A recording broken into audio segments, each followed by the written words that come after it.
Menteri Pariwisata Republik Indonesia Arief Yahya meninjau langsung persiapan gladi resik tarian drama kolosal pahlawan nasional Malahayati di Pelabuhan CT3 BPKS Sabang.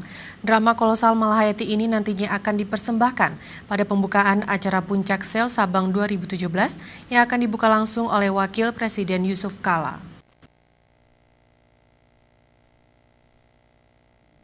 Ratusan penari drama kolosal Malahayati melakukan gladi resik dalam rangka persiapan untuk tampil di acara pembukaan Sel Sabang 2017 yang berlangsung di Sabang.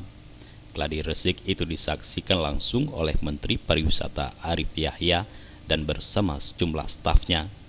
Menurut Kemenpar, Arief Yahya mengatakan, drama kolosal Malahayati ini sengaja dipersembahkan untuk mengisi acara pembukaan Sel Sabang 2017 nantinya.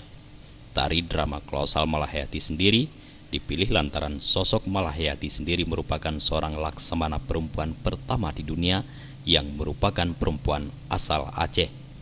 Selain itu, Kemenpar juga mengatakan event Sel Sabang 2017 ini merupakan event terbesar dari 9 sel yang pernah digelar sebelumnya.